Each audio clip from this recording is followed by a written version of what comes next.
En un contexto marcado por la rápida evolución de los fenómenos globales y sus impactos locales, en Flaxo Chile presentamos este ciclo de conversaciones con expertos y expertas en América Latina, donde nos enfocamos en discutir los cambios y la actualidad de la globalización en nuestra región.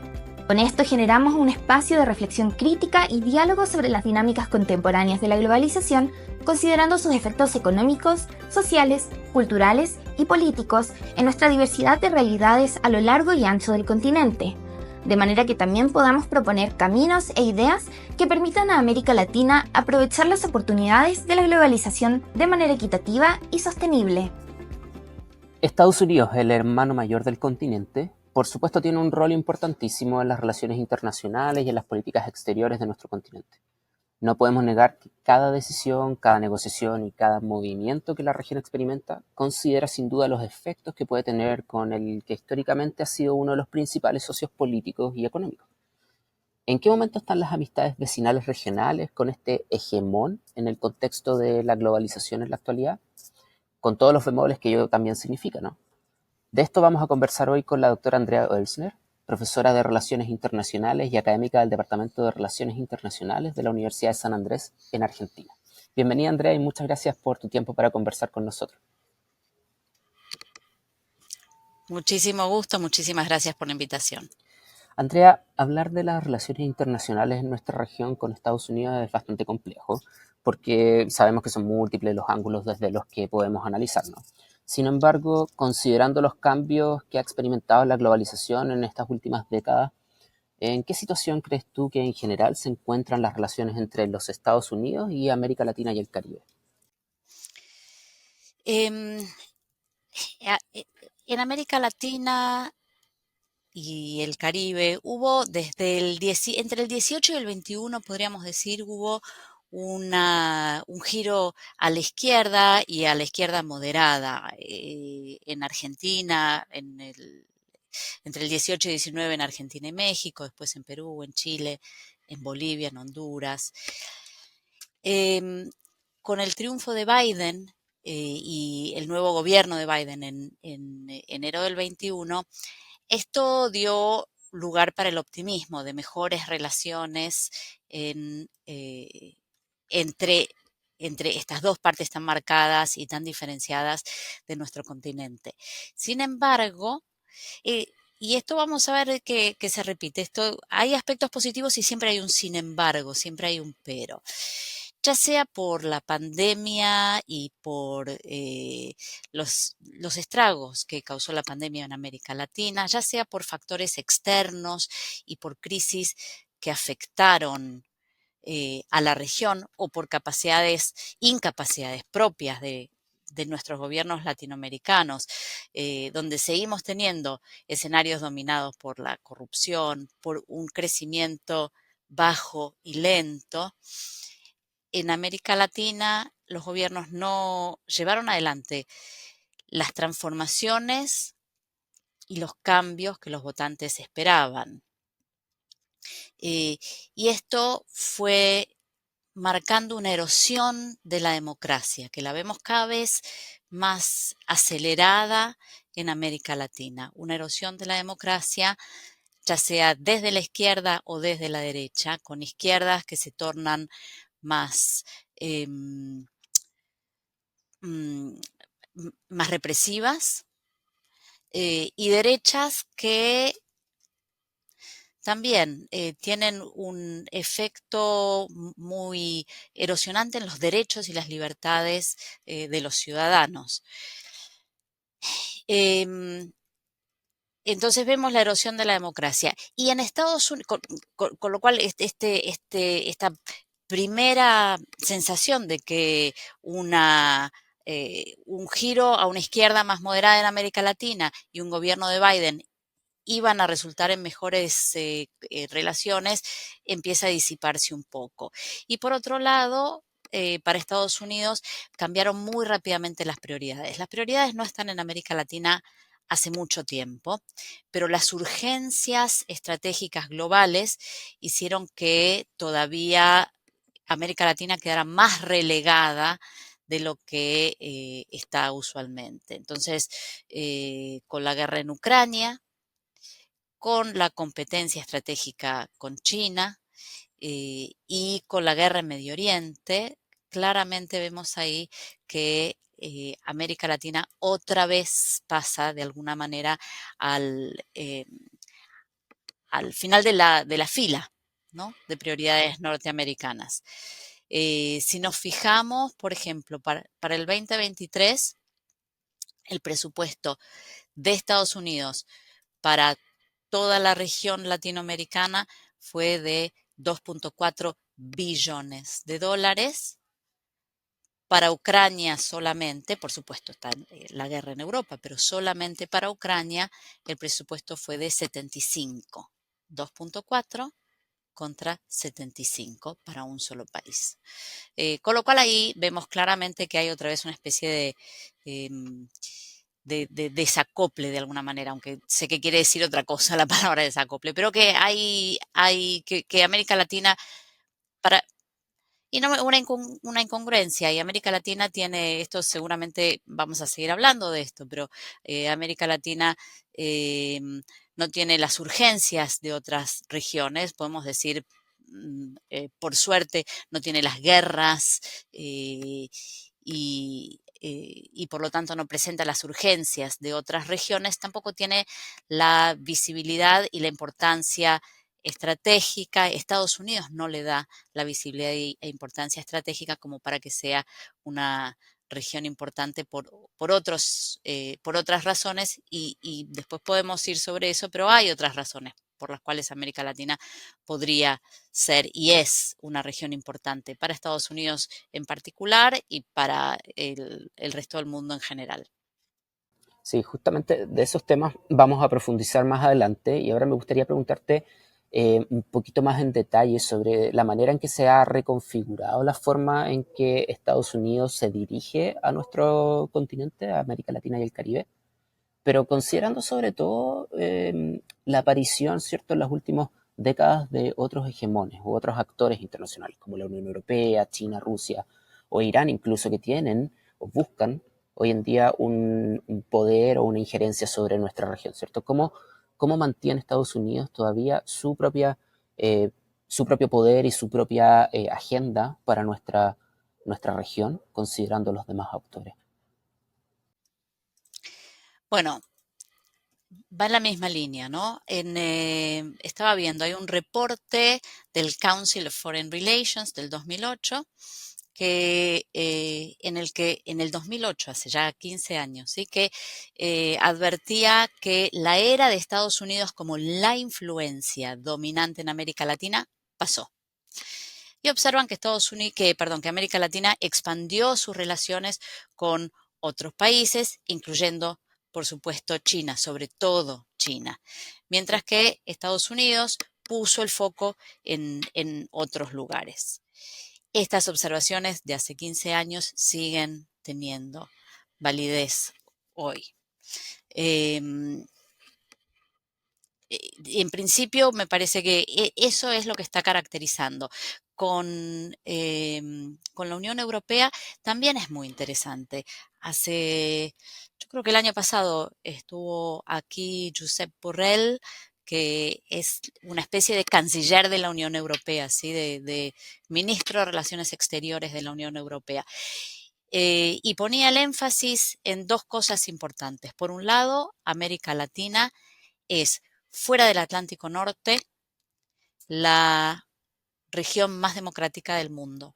Es decir, hay entre América Latina y el Atlántico Norte, Europa y Estados Unidos, principios guías muy importantes y que hablan de una posibilidad de construir una relación más cercana en términos de principios, ¿sí? De principios democráticos, de respeto a los derechos humanos, de elecciones regulares, de cambios de gobiernos, etcétera, todo lo que tienen las democracias liberales.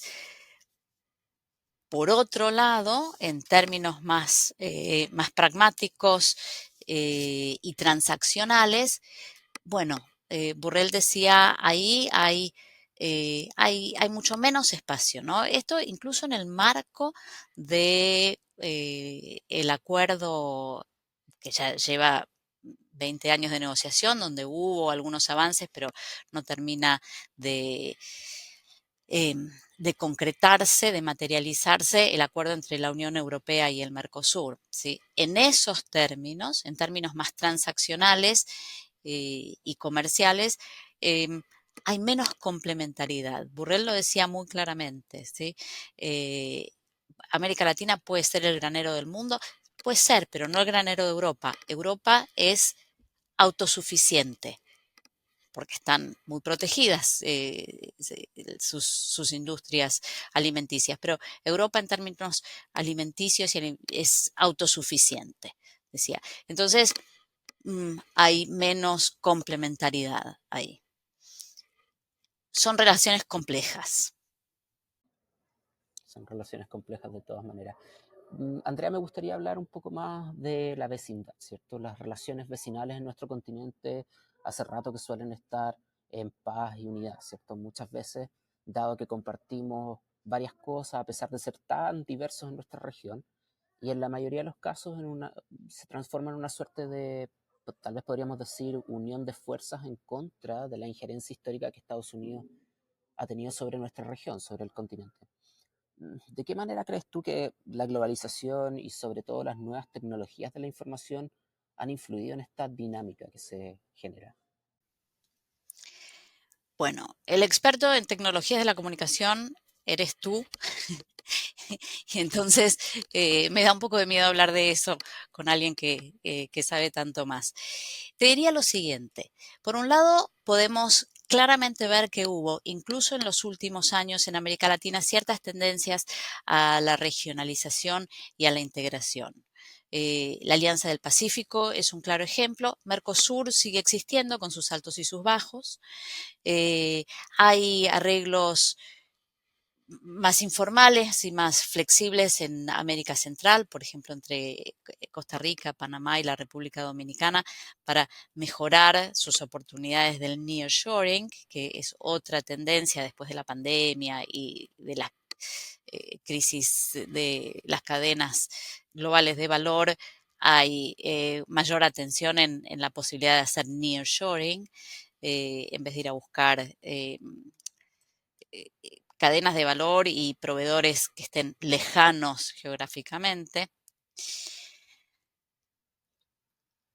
Pero todo esto, o sea, mejores relaciones, tenemos que otra vez ponerles, como dicen en inglés, un poco de sal, ¿no? Tomarlo con pinzas, decimos nosotros, tomarlo con pinzas. ¿Qué es lo que tenemos que tomar con pinzas?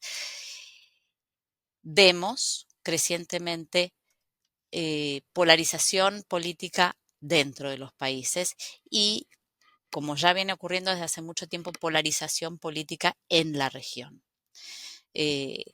Hace un momento hacíamos alusión a gobiernos de izquierda represivos y a gobiernos libertarios.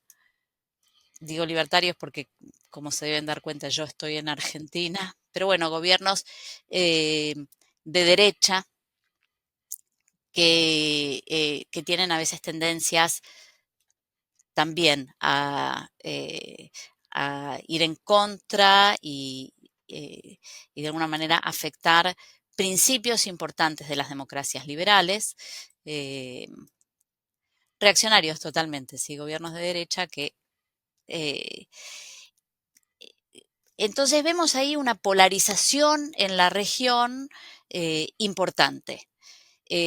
Por otra parte, ya sean de derecha o de izquierdas, tenemos gobiernos débiles en América Latina, gobiernos débiles que ganan elecciones con márgenes de apoyo relativamente pequeños, con diferencias con los segundos partidos, diferencias relativamente pequeñas, y esto hace que sean gobiernos relativamente débiles y frágiles.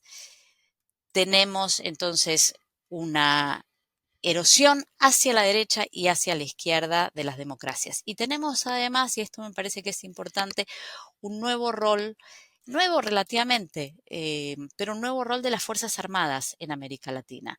Lo que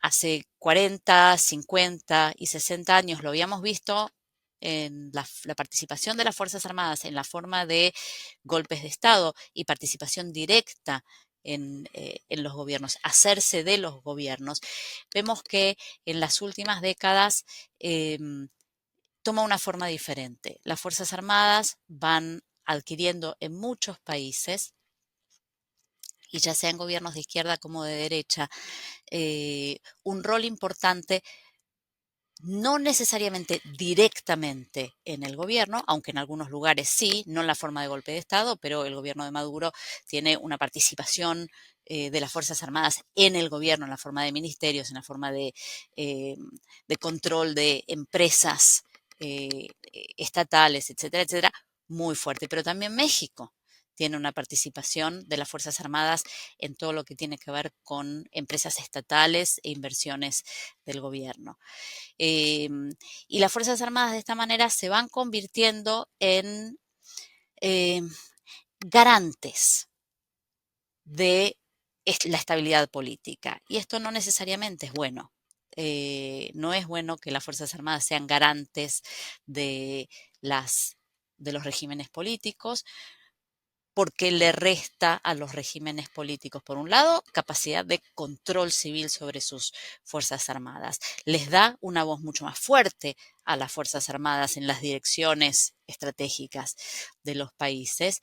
Y otra vez tenemos una erosión de la calidad democrática en América Latina. Con lo cual, es cierto, como se ve y siempre se resalta, América Latina es una región bastante pacífica comparada sobre todo con otras regiones. Al mismo tiempo, en muchos aspectos es una paz, hay un autor en particular que la llama la paz violenta, es una paz bastante violenta. Y podemos seguir ahondando sobre eso si nos movemos a temas de crimen organizado y narcotráfico, por supuesto. Andrea, hace unos momentos tocaste el tema de que la democracia o la política en la región se está polarizando, pero también vemos que, sobre todo en estas últimas elecciones que en Estados Unidos, en la campaña que está ocurriendo ahora, también el ambiente está bastante tenso y polarizado, ¿no? No podemos olvidar eh, el intento de asesinato del candidato de Trump hace un par de días nada más. ¿Cómo están reaccionando los países de nuestra región frente a esta polaridad, esta inestabilidad o tal vez incluso como um, valorar menos la democracia, ¿cierto? Que estamos observando incluso dentro de los propios Estados Unidos, que pregona por ser una de las democracias más estables, ¿no? ¿Qué estamos haciendo para que esa polaridad no nos permee también gracias a estas nuevas plataformas de información, a la mayor cantidad de información que intercambiamos, al acceso más facilitado a las noticias, etcétera, al poco filtro que hay en el fondo a lo que... Es interesante porque una forma de verlo es que efectivamente, como decís, tenemos que filtrar y tratar de resguardarnos de la polarización, que además vemos que es crecientemente violenta. Lo vemos en el atentado que hubo, pero lo vimos también hace algunos años con la toma del Capitolio y todo eso, ¿no? Pero lo cierto es que muchos vieron eso en realidad como la Latinoamérica, latinoamericanización de Estados Unidos. Entonces, es interesante verlo de las dos formas, de alguna manera, ¿no? Me parece que en este momento es difícil decir que pueda aislarse una región de lo que está pasando en otros lugares. Por otro lado, esta tendencia a la polarización y a la erosión democrática, que yo puse hasta ahora el énfasis en América Latina, pero el tema de la erosión democrática y de las tendencias iliberales de las democracias no es una característica excluyentemente latinoamericana. Democracias mucho más establecidas y tradicionalmente mucho más liberales que las latinoamericanas también están sufriendo esta tendencia y esta erosión. El ejemplo de Estados Unidos, por supuesto, pero también en Europa lo vemos, como se van erosionando y lo dijimos, se dice mucho, está entre quienes estudian relaciones internacionales, por supuesto, Hungría, lo vimos con ese voto tan antimigración como fue el Brexit, lo vimos en Francia hace algunas semanas. Estamos viendo un crecimiento de una derecha muy poco tolerante que tiene un discurso distinto, que combina lo viejo y lo nuevo de maneras muy interesantes. Entonces me parece que es difícil aislarse y que es más bien una tendencia global. Lo vemos incluso en la mayor, numéricamente hablando, la mayor democracia del mundo, India. ¿Sí? Que también tiene una tendencia fuerte a un nacionalismo hindú con, con la reelección ahora del gobierno de Modi. Andrea, me gustaría ya ir cerrando un poco este capítulo de nuestro video podcast y preguntarte, de acuerdo entonces con tu análisis, ¿en qué área de esta relación internacional entre América Latina y el Caribe y Estados Unidos se deberían poner tal vez los acentos diplomáticos para avanzar en las relaciones internacionales? Es una excelente pregunta. Yo te diría que sería bueno enfatizar dos cosas que pueden parecer un poco contradictorias de alguna manera. Volver a poner énfasis en los principios me parece que que da un buen espacio de cooperación sustantiva y positiva, una agenda positiva. Esto mismo que decía antes, América Latina es fuera de la región del Atlántico Norte, es decir, fuera de Estados Unidos y Europa, la región más democrática del mundo. Esto debería resultar de interés fundamental para Europa y para Estados Unidos y deberían hacer realmente una campaña por tratar de fortalecer estos aspectos. Me parece que ahí hay potencial y creo que parte del problema es que Europa y Estados Unidos están también muy preocupados con sus propias tendencias domésticas al iliberalismo y erosiones propias, eh, pero debería poder dar lugar a una agenda más constructiva y positiva. En un nivel más transaccional, si querés, un nivel más pragmático, las relaciones entre Estados Unidos y América Latina podrían volverse un poco más parecidas de alguna manera a las relaciones que tiene América Latina con China, que son más pragmáticas, comerciales y transaccionales, ¿sí? Eh, China, China es hoy en día el mayor socio comercial, salvo México, en casi todos los otros países. Es el mayor socio comercial de Brasil, es el mayor socio comercial de la Argentina, de Chile. Sin embargo, por la cercanía con Estados Unidos, hay un potencial mucho más grande para el nearshoring y las economías eh, latinoamericanas podrían transformarse mucho más en buenos socios de las economías centrales que están diversificando sus cadenas de valor. Por supuesto, para eso hace falta estabilidad, hace falta inversiones y esas en este momento me parece que son eh, em, cuestiones que están un poco escasas. Hay otras agendas también transaccionales, comerciales, pragmáticas que tienen potencial. La agenda energética, la agenda de alimentos, la agenda de medio ambiente y la agenda tecnológica. Y la agenda de los servicios, agregaría, ¿sí? América Latina, Chile en particular, por ejemplo, tiene reservas de cobre eh, cerca, creo que es las mayores del mundo. Un 40% de las reservas de cobre están en América Latina, un 40, 35, 40% de las reservas de litio están en América Latina. América Latina tiene minerales críticos y minerales raros que son cada vez más buscados y cotizados. Eso podría generar canales importantes, constructivos, una agenda positiva para América Latina. La agenda de los alimentos también debería generar mucha más cooperación. En el contexto de la guerra de Ucrania, que era el breadbasket, el granero eh, de Europa, pero sobre todo para África del Norte y gran parte de Asia.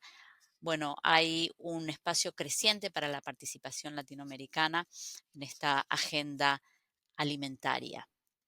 En términos de medio ambiente, América Latina tiene un papel fundamental, te diría, por lo menos en dos niveles. Por un lado, en la transición energética. El mundo se está moviendo hacia energías renovables y limpias, pero mientras tanto, en esta transición hay que seguir proveyendo a las industrias y al mundo de hidrocarburos y gas natural, y América Latina puede presentar una muy buena alternativa a Rusia.